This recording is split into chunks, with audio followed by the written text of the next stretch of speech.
Hey everyone, welcome to the channel and thank you so much for taking your own time out to check out this movie review, where today I got an early screener from October Coast for a movie that is going to be select theatres in May, kind of towards early June in several different states in America, but then also going to be getting a digital release on June 14th, and that is a movie called Erzulie.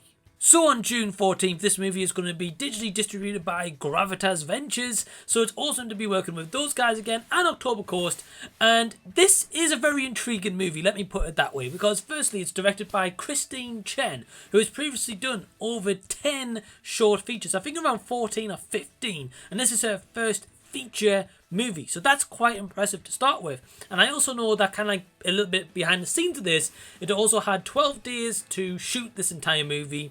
It also had a foundation to be helped on by a crowdfunding kind of Kickstarter process to contribute more towards kind of the behind the scenes stuff, because this was shot during COVID, and of course just the lower budget is a challenge in itself. Now the kind of big tagline to this movie is a feminist killer swamp mermaid. So yeah, so if you're not after a feminist killer swamp mermaid movie, then that's not going to be it for you. Or if you've got anything kind of against feminism, then yeah, that's definitely not for you. The cast of this movie includes Leila, Annastasia Scott, who plays Erzulie, Zoe Graham, Elizabeth Trieu, Courtney Olivier, Diana Rose, and we've also got an appearance of Jason KirkPatrick. And what is the plot about this killer swamp mermaid movie? Well, it's essentially around 4 female friends who reunite over this period of time.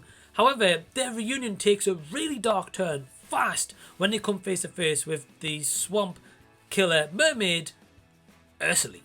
So what's my overall thoughts on this movie? Well, for the most part, I enjoyed it, so let's get straight into my positives. I think for what they were able to accomplish in Christine Chen's direction, I think was done pretty well. I found myself enjoying this movie. I wasn't bored throughout it. I think the runtime was probably the perfect amount for a runtime as well, and I felt like the performances for most part, especially with these 4 lead females and their chemistry in terms of them trying to sell themselves to the audience as 4 best friends. Like I bought the fact that they were friends, and I enjoyed that aspect of it, of getting to know them, getting to know a little bit more about their kind of like troubled past, so what they've had going on in the past, which is kind of all around summoning Erzulie as such. I don't want to say too much because I don't want to give spoilers, of course.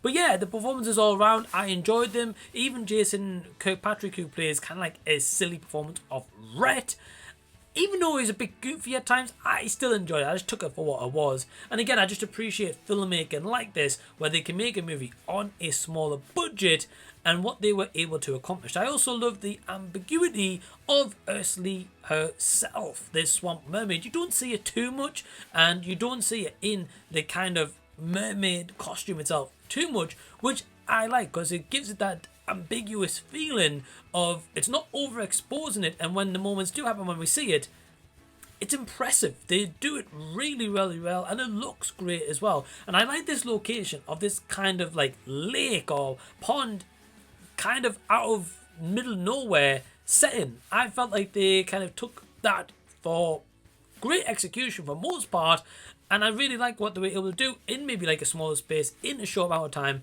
and what they were able to fill up. But also the message of this movie underlying, of course, with the tagline of being about feminism, I think hits really well. I wouldn't say it's too much where it's like shoved right down your throat like a lot of movies do, but I think it had like that perfect balance of it, and I think in that strong overall narrative message, it connected pretty well.